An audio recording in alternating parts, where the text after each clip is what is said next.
Welcome back, everyone. If you own a Nintendo Switch and love farming games, you are living in the golden age. The Switch has an insane lineup of them.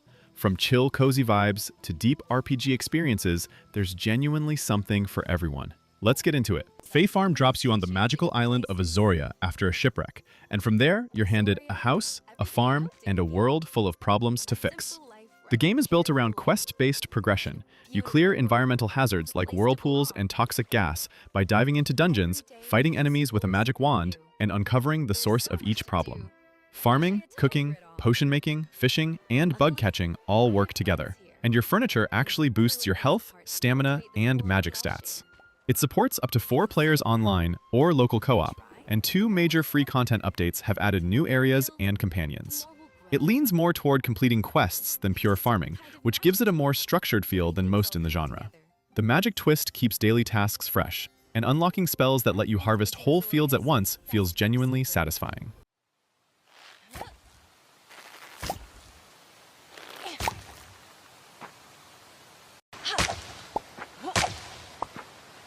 Rune Factory 4 Special is one of those games that grabs you and refuses to let go.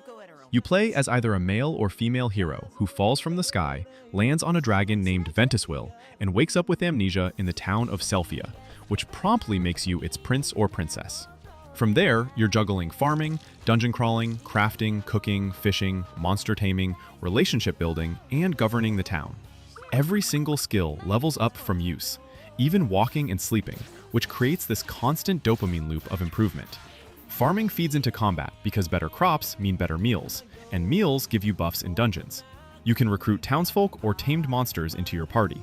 The story unfolds across 3 distinct arcs that tie together well. The Newlywed mode adds post-marriage content for each of the 12 romance options.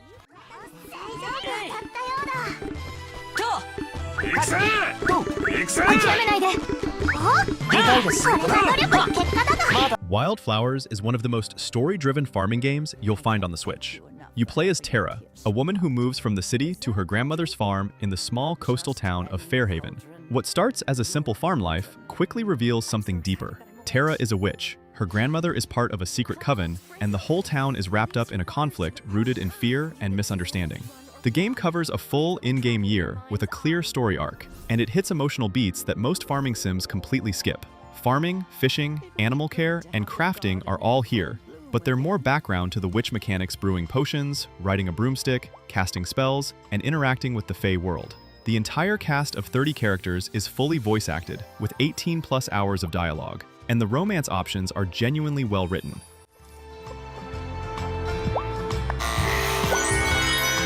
Just bring me some ingredients. Some mushrooms should do it. Graveyard Keeper is the darkest and most unusual entry on this list. Your character gets hit by a car and wakes up in a medieval village where you're now the local graveyard manager. A talking skull named Jerry briefs you on your duties. A donkey delivers fresh corpses, and from there, things get increasingly bizarre. You dissect bodies, sell the meat to a local innkeeper, manage a cemetery, run a church, brew potions, explore dungeons, grow crops, and slowly unravel a strange mystery about who you are and why you're here. The crafting system is deep, almost overwhelming, with multiple tech trees across red, green, and blue skill points. The game doesn't hold your hand at all, and figuring things out feels genuinely rewarding, even when it's frustrating. There's a dark comedic tone throughout that keeps it entertaining. It's not a relaxing farming game, it's a grindy management sim with a twisted sense of humor. But once the loop clicks, it becomes weirdly addictive.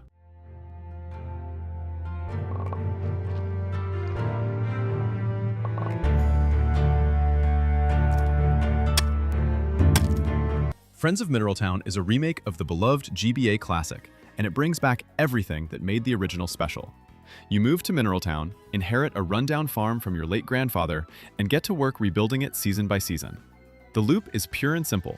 Plant crops, tend animals, fish, forage, attend festivals, and build relationships with the townspeople. There's no combat trees, no dungeons, just farming and daily life, which is exactly what this game is going for.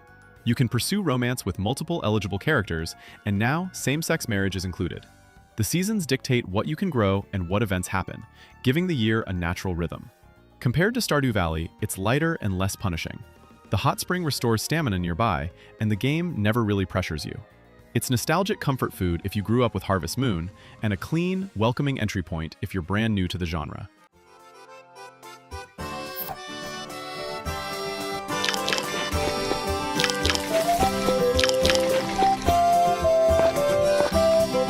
Sakuna is unlike anything else on this list. You play as a spoiled harvest goddess who gets exiled to a monster-infested island along with a group of humans she got into trouble with. The game splits into two completely different modes: side-scrolling action platformer combat during the day and a deeply detailed rice farming simulation in the evenings. The rice growing is not simple. You sow, fertilize, manage pests, control water levels, harvest, and mill your crop through multiple realistic steps. And here's what makes it clever. The quality of your rice directly determines Sakuna's combat stats. Better rice equals a stronger goddess, so slacking on farming means struggling in battle. The meals your companions cook from gathered ingredients give you temporary buffs too, tying everything together. It's a game made by a two-person team, and the depth of the rice mechanics is remarkable. The developers literally grew rice on a balcony to research it.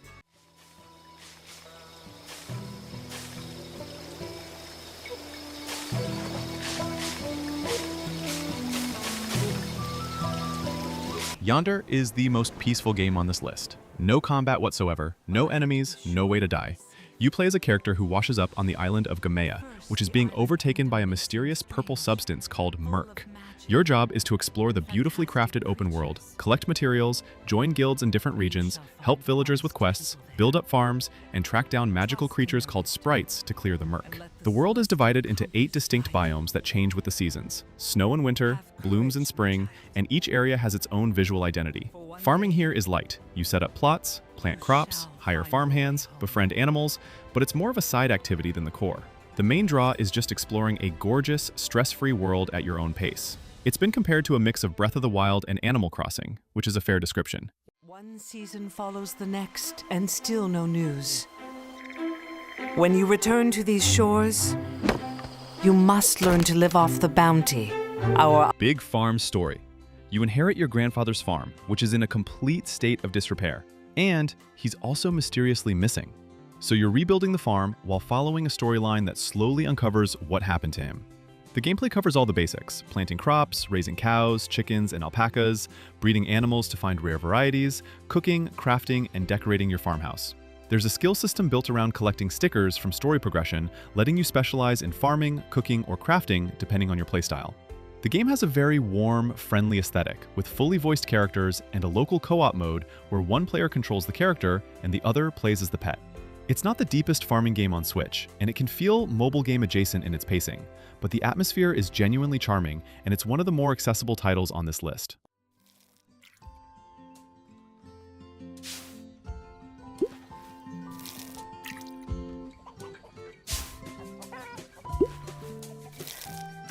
Pioneers of Olivetown is the most production-heavy entry in the Story of Seasons lineup on Switch. You arrive at your late-grandfather's farm in the coastal Olivetown, and unlike most farming games, this land is raw wilderness that you clear yourself, cutting trees, draining swamps, mining stone before you can farm it. The town itself grows alongside your efforts, and rebuilding it into something thriving is the core motivation. The crafting system here is extensive. You build machines that process materials into goods, which then go into other machines to make better goods. This production chain is satisfying, but can feel overwhelming with how many machines end up on your land. Fishing, animal raising, cooking, and relationship building all follow the standard Story of Seasons template. There are multiple romance options, seasonal festivals, and a genuinely large amount of content across the year. Performance issues at launch were patched over time.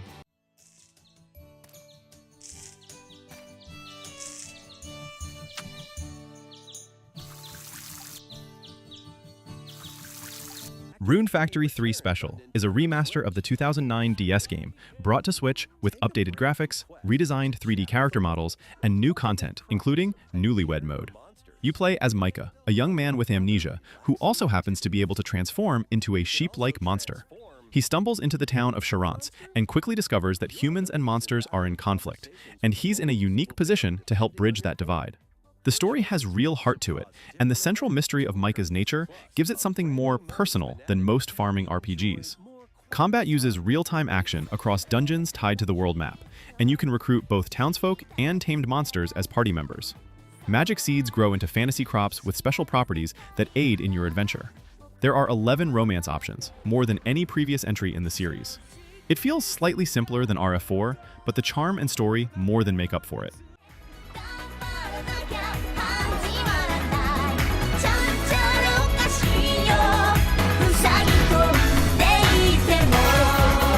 Animal Crossing New Horizons is technically an island life sim more than a farming game, but the farming flowers, pumpkins, seasonal crops became a real part of it over time through updates. You move to a deserted island, courtesy of the Nook Inc. Getaway package, and from there, you build a life entirely at your own pace.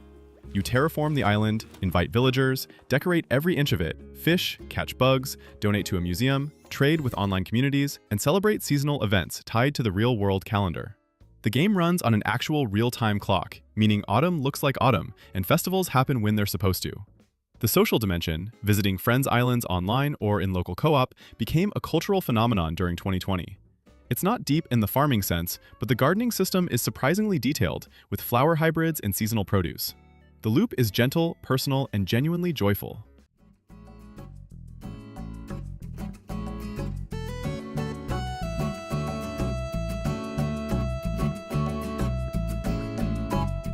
Harvestella is Square Enix's first farming sim, and it goes much bigger than most in the genre. You wake up during Quietus, a mysterious death season that comes between every season change, killing crops and trapping people inside. And from there, the game unfolds into a full-scale JRPG adventure. Farming is here. You grow crops, raise animals, cook meals, and build your homestead across the 4 seasons. But Harvestella also has a world to explore, with multiple cities, dungeons, and a cast of party members, each with their own backstories and quests. Combat uses a job system, where you switch between classes like Fighter, Shadow Walker, and Mage mid-battle, targeting weak points for powerful break attacks. The art direction is exceptional. Soaring crystal structures, themed dungeons, a world that feels genuinely crafted. The story takes real twists, and the mystery driving it keeps you pushing forward in a way most farming games don't.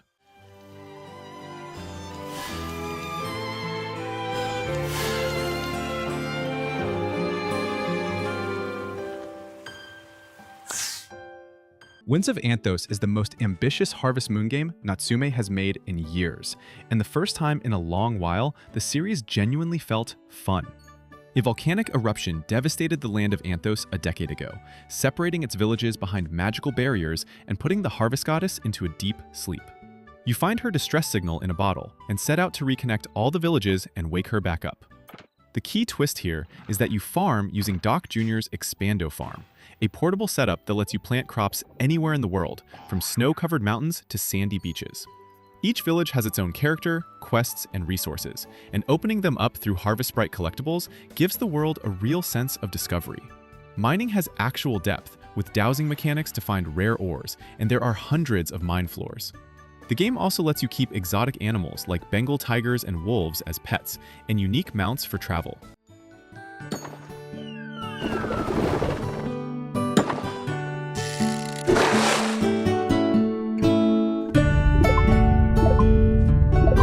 Grand Bazaar arrived on Switch in August 2025 as a full remake of the 2010 DS title, and it's one of the freshest takes on the farming formula in years. You move to Zephyrtown, a mountainside community built around a once-famous weekly market, and your job is to farm, raise animals, craft goods, and then actually show up every Saturday to sell your produce at your own stall. The Bazaar replaces the invisible shipping box of most farming games with something active and engaging. Customers browse, you call them over, you can try to negotiate prices, and the whole town comes alive around you. Windmills process your materials into higher value goods, and a glider lets you drift across town quickly.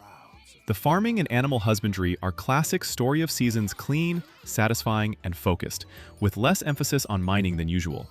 There are 12 romance options and a colorful cast of townsfolk.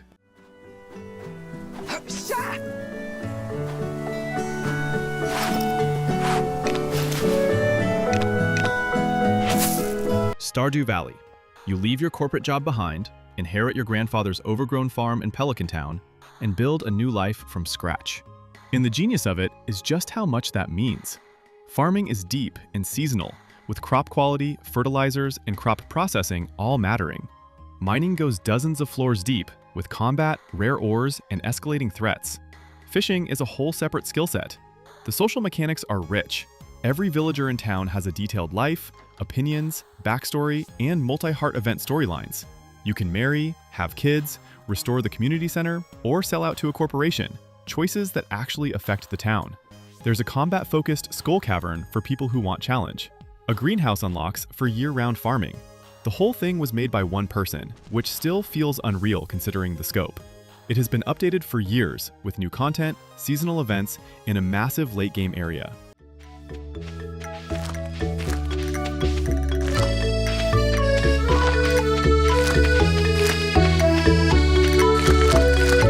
And that's the list.